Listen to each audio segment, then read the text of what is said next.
नमस्कार। क्या आपका पेट भी भारी रहता है?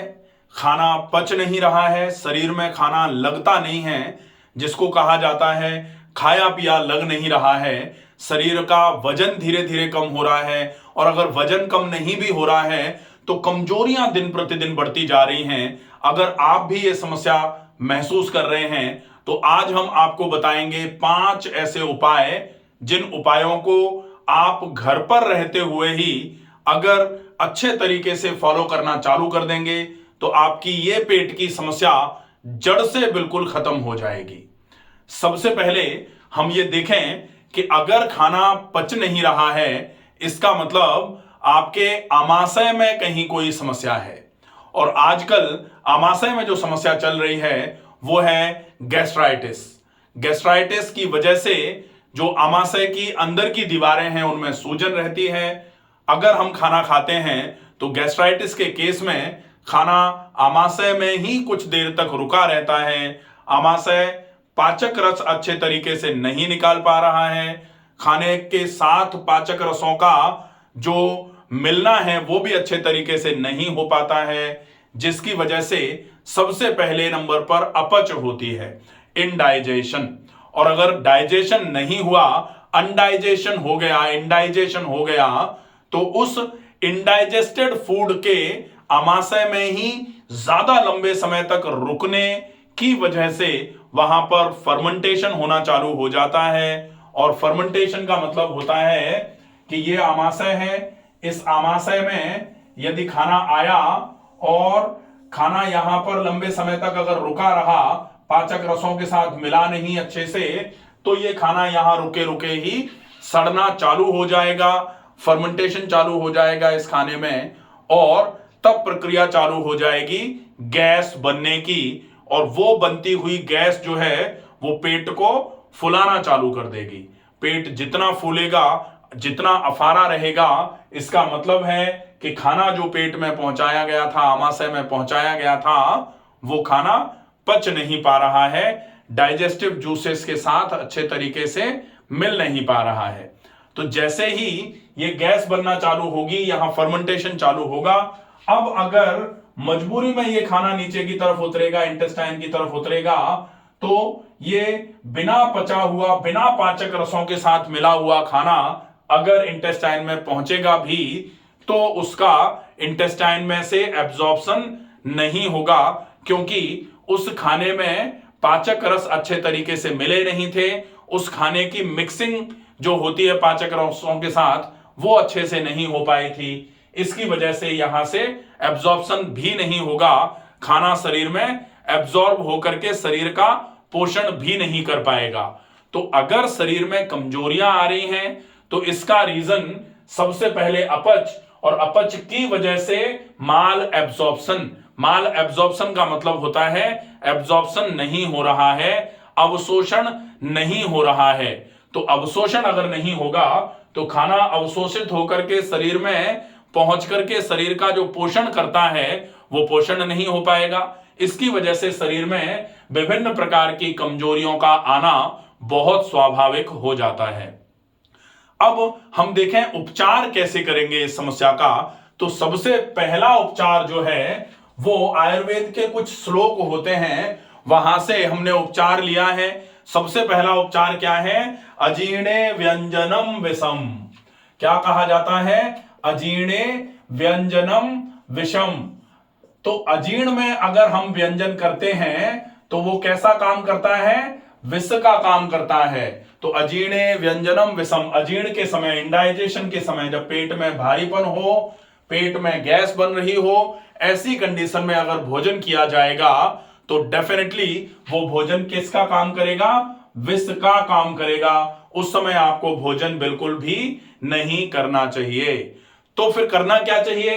एक चीज कही जाती है, इलाज कहां से निकल के, ये तो कारण है कि भाई आपको ये तो बिल्कुल भी नहीं करना है, एक इलाज कि भाई इलाज के रूप में ही है, इससे समस्या बढ़ जाएगी अदरवाइज। अब अजीर्ण अगर हो गया है तो अजीर्ण का इलाज क्या है? क्या कहा जाता है? अजीर्णे भैषजम वारी। तो अजीर्णे भैषजम वारी, वारी मतलब जल। तो जल अगर लिया जाए तो किसका काम करेगा? औषधि का काम करेगा। किस अवस्था में? अजीर्ण की अवस्था में। तो अगर अजीर्ण की अवस्था में भोजन लिया जाएगा तो विष का काम करेगा, लेकिन उसी अजीर्ण की अवस्था में यदि जल का ज्यादा उपयोग किया जाएगा तो अजीर्ण के समय में जल का ज्यादा उपयोग औषधि का काम करता है। तो इंडाइजेशन को अगर ट्रीट करना है तो आप पानी का उपयोग करें, भोजन ना करें, भोजन का त्याग कर दें, पानी का ज्यादा उपयोग करें। बहुत अच्छा तरीका है ये।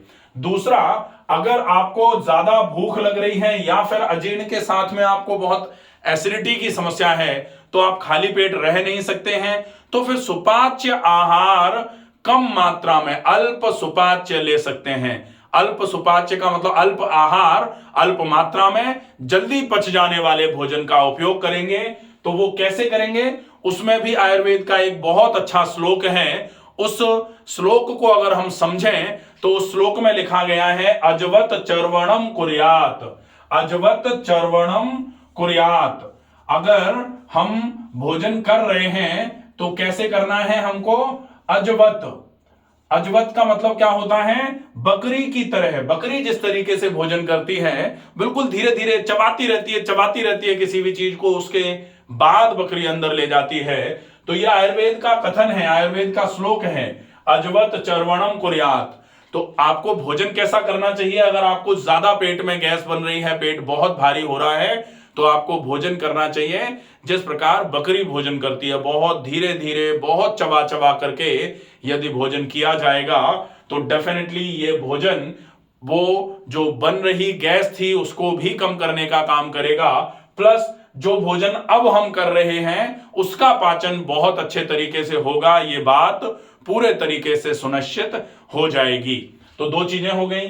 अब तीसरी नंबर पर आप ध्यान रखेंगे, पेट के अफारे को अगर आपको बिल्कुल खत्म करना है, जड़ से खत्म करना है, तो आपको तीसरे नंबर पर जो ध्यान रखने वाली बात है वो है, आप खाने को खूब चबा करके खाएंगे, बहुत चबा करके खाएंगे, बहुत ज्यादा आवश्यकता है इस चीज की। साथ में अब तीसरी बात जो आती है, व्यायाम जो है वो आपको नियमित करने पड़ेंगे।